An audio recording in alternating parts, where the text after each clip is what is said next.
A win against CU is going to fuel their program for the rest of the year, maybe even for multiple years, and we can't let that happen.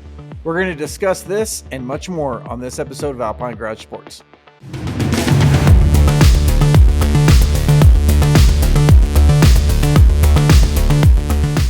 All right, so we are on the eve of the game against CSU.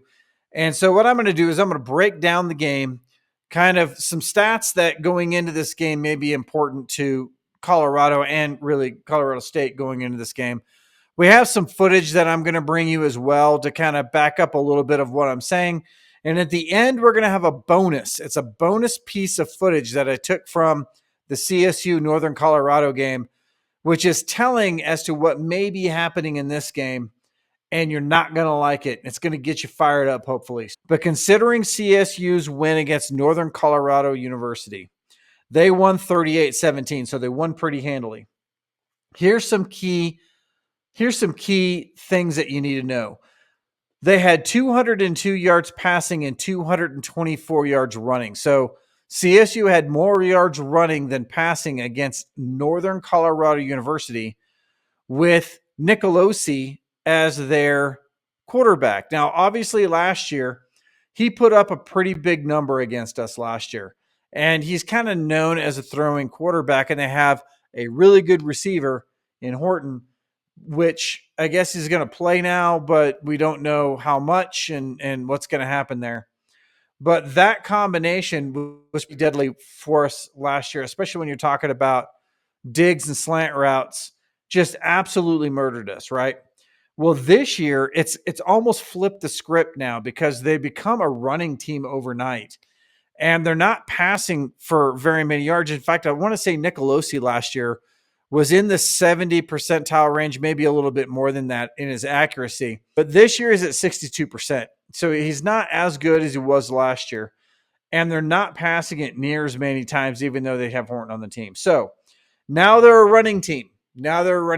And we have proven that we have a really strong line against the run. But we can't handle quarterbacks that run. Well, Nicolosi can run. He showed that in the Northern Colorado game. He can run the ball, so we got to keep that in the back of our minds. All right. So last year, Colorado passed for 348 yards. CSU passed for 397 yards. So they outpassed us in that game. We had 70 yards rushing. They had 102. So as you can tell, last year, 397 versus 102 for CSU. They're flipping that on us. I bet you they have more rushing yards in our game against us this year than they have passing. So they're literally going to flip it. But one of the key things I wanted to bring up about last year's game that you will remember, because you remember the double overtime, is what won in double overtime. Who won that game for us in double overtime? I mean, other than the fact that it was Shedeur, it was Mikey Harrison. It was the tight end. He scored a touchdown in each of the two overtimes, which led us to the win. And I wanted to bring that up for a reason, and we'll talk about that here in a second. So first of all, we're going to be missing Shiloh and Allen tomorrow for sure. And Nwankwo is probable. I haven't checked that again today, but he was probable that he was going to be out, but he might play. Torrey Horton is probable also, but I think they said that he is going to play. So CSU, what are they going to bring on this game? They don't have a receiver over 100 yards this year so far. Obviously, we have multiple. That means that they are not going to – if they try to pass it on us, I would be surprised, meaning if they try to do those slants and digs like they did last time.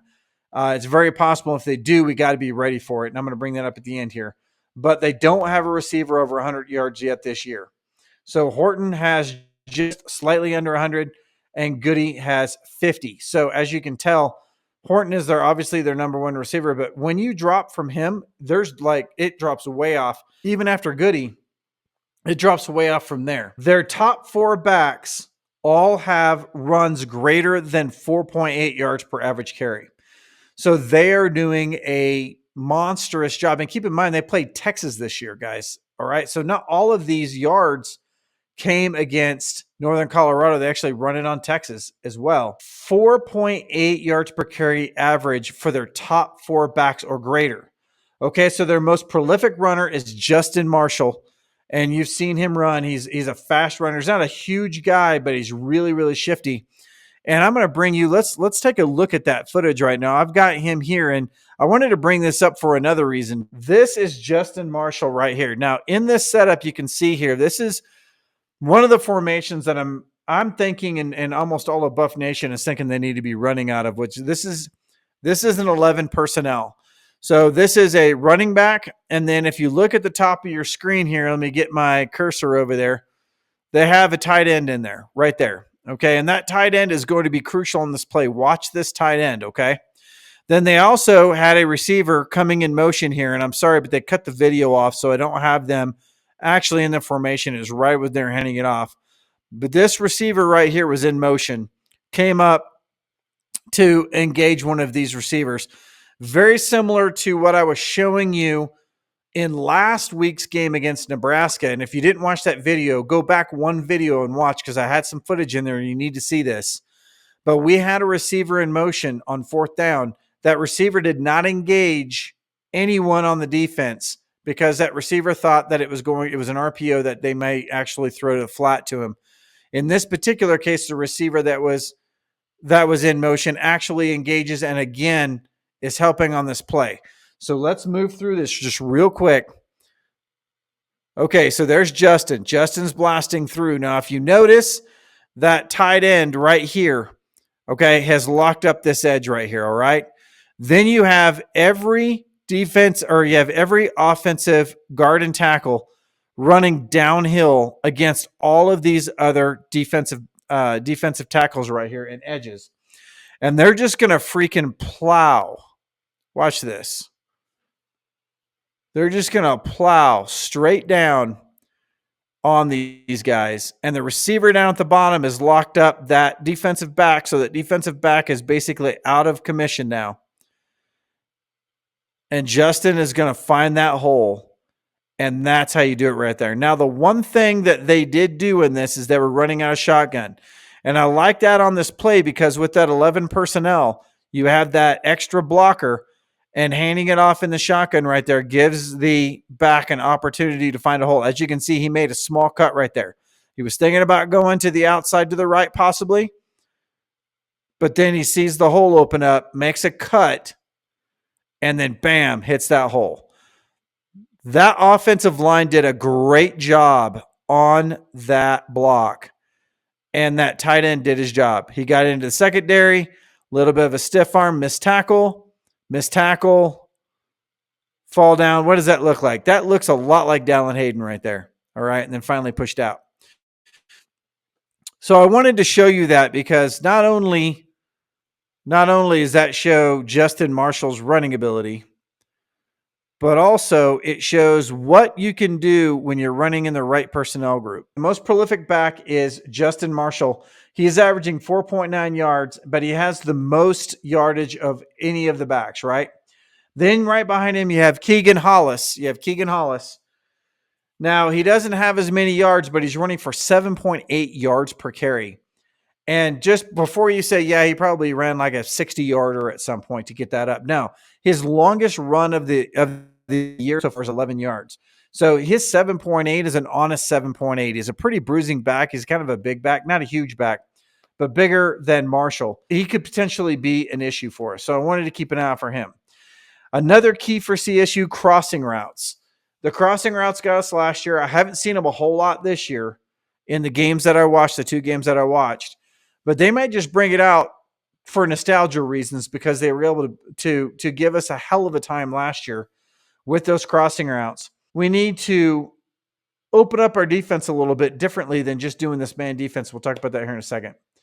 Fowler Nicolosi loves to run to the right side in red zone situations. So he's been prone to doing that last year. I've seen it this year a couple of times already. We need to be watching that because he is a big guy and he likes to run. And then the last thing is that Nicolosi loves the fade to the right corner of the end zone. He has hit that several times this year, and he hit it all of last year. He's really good at throwing that, and we need to be careful because he loves to go there. Now, CU, the keys to CU. Travis will be the key to this game. I don't really talk about receivers a lot because we have a whole bunch of really good receivers, but for some reason, just because of the Henry Blackburn thing last year, and by the way, he is still playing, guys. He's a grad student and he's still there. And at the end, I'm going to show you a little bit of love that he gave Northern Colorado, and he's fired up for this game, I can tell you. Take a look at this when we get done here and tell me what you think of this. But anyway, Travis is going to be key in this game because I think this is going to be a pretty good rivalry, and I want to say that CU wants Travis to make an exclamation point on this game. Now, that said, we need to run the stinking ball, guys, okay? I don't care who the running back is. There's lots of arguing. Everybody needs to just chill on the argument thing. We need to empty our running backs onto CSU. We need to get every single one of them out there. Obviously, we're going to be missing Dallin, which is going to hurt a little bit, but we have a lot of good backs. I mean, let's get Welch out there. Let's get Brandon Hood out there. Let's get Isaiah out there. Isaiah could absolutely crush this team if we let him loose on there. And I want to see Charlie still. I mean, we still have not seen Charlie in a situation where the only good shot he had at running last game was a 6-yard run. That was the only good shot he had from the offensive line, the setup. I'm not even going to go through that again. Watch this last video that I did if you care to hear about that. But I want to see all of them. I want to see all of them. We need to run 30 times at a minimum, so 30 plus times in this game, really establish a dominating running game. And we need to get 150 yards out of that, which I think is absolutely possible if we do this, right? Let's get this run game going. Let's let the offensive line show us what they can do in a run blocking scheme. And let's open it up for Shedeur to just smash Travis on the backside of that, right? He can still get 300 plus yards out of this game if we run for 150. That still leaves half of the downs for passing if we want to do that. But I think we need to do that, guys. All right. Try 11, 12, or 21 personnel. So get tight ends involved, basically. And even in some running plays, let's get 2 backs in there. Let's get Charlie and Isaiah, or let's get Micah and Isaiah, or let's get Brandon and Isaiah, or let's get somebody and Isaiah in there on some of these runs and see what we can do. I mean, no one has seen that from us. We could absolutely blow people's minds with this because they absolutely don't give us credit for this. And I think we could do this. Use the tight ends instead of 4 wide all the time. I know our 4 wide receivers that we use are really, really good. I know that. I got it. We also have tight ends. The tight ends won it for us in this last game. We have tight ends we need to use in this game. I think we should set it up just like that. We were talking about 11 personnel and get instead of maybe running with the running back sometimes, maybe we do a slant or a cross or a dig to the tight end, right?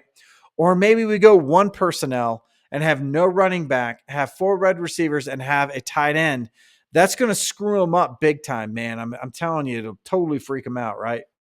So maybe we should try that. Let's try some things. Let's get uncomfortable with what we're doing and try some stinking variety in our plays, right? Zone defense. So we're on man. And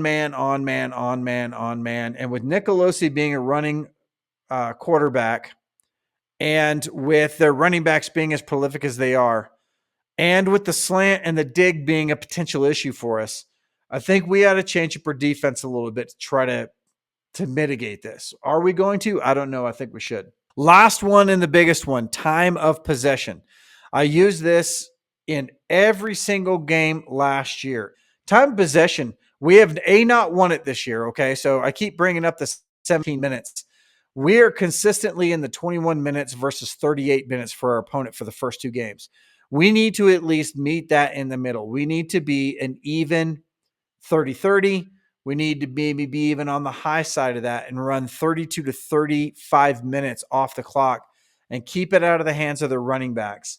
And the way we're going to do that is we're going to run the ball, and we're going to keep the ball from hitting the ground. I'm just going to put it that way. Keep the ball from hitting the ground. Short passes, running plays. Let's keep this ball in our possession as much as possible. So those are my keys to the game. They're really not all that sexy, but at the same time, this is what we need to do to win. We need to do this to win. We didn't have to do it last year to win, but we also went into 2 overtimes with Colorado State University. So that tells you right there, we almost lost that game. Let's not do that again, guys. Let's control the clock. Let's run the ball down their throats. Let's establish this. And you know what? When we do this, it's going to fix all the narratives, man. All of the narratives, all that crap you heard from Nebraska and all that crap you heard from the national media about the Nebraska game will all be solved. We will establish the run game. No one can say that anymore, right? We will have fixed the Shadur is doing this just for stats for the draft. It's going to fix that, right? That's all national, not national media. Could be national media. It's a bunch of crap out there, right? It's going to fix the OC talk. You know, maybe we should get a new OC. It's going to fix that talk. So it's a very easy thing to do. I'm going to stop there. Last thing. I told you I had a treat for you. All right. So I don't really, I didn't know if I was going to bring this up or not because, it's kind of a sore subject with a lot of people. But last year, Henry Blackburn had that cheap shot on Travis. Travis forgave him because Travis is a better human than all of us put together, it seems like. I mean, Travis is such a great guy. But the rest of us see this. And CSU being the acronym for Cheap Shot University, I was watching the CSU game against Northern Colorado last week. And sure enough, our buddy Henry Blackburn is showing his true colors again. And I wanted to get your feedback on this because this is what we're going to be dealing with here coming up. I'm not saying that we're not at fault on this too in some cases, but I kind of see, I'm almost foreseeing this coming. So let's take a look at this. So this is a pass out to what looks like a tight end there for Northern Colorado. And I want you to watch this bench. I want you to watch the line judge right there. He's over there to the left. And watch the entire bench. Henry Blackburn hits this guy. All right. We are out of bounds right there. Not only is Henry Blackburn out of bounds, but that tight end is out of bounds, right? Very simply out of bounds. Okay. You're 100% out of bounds right there. Tell me that I'm wrong. Tell me that I'm wrong. Now watch the end of this play. We do a little bit of a whip and drive him into the concrete. Bam. Just like that. All right. Now, there's the line judge on the side. Okay. No big deal. Nothing to see here, right? Look at the players on the sideline. There's one guy that's waving and one guy with his arms in the air, but everybody else is just kind of standing there. No big deal. We get a high five. It looks like all the players were coming over. Look at this. Every one of the CSU players is coming over because they think, all right, this is going to turn into something. This is going to turn into a fight. No.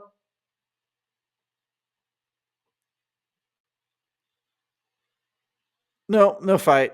They come over to give him a pat on the head. But I thought for sure that sideline was going to erupt after that. Let's go through that again. Out of bounds. Whip. Bam. Okay. That's what we have to look forward to. All I have to say is this is going to be a fun game. This is going to be a very physical game. Colorado State has shown that they can be physical. They showed it in that game right there. I am hoping that if that happens to us, that we're going to have a little bit more backbone than that. Not inciting anything, just saying we need to make sure that CSU feels us and that they're not just going to push us around in this game. But that said, got to run the ball. And if we do that, it's going to put them right where we need them. We're going to wear them clean out if we are keeping the time of possession at 35-38. If we do that, we're going to absolutely smoke them. There's not going to be nothing left. That's a wrap from Alpine Garage Sports. I hope you enjoyed this video.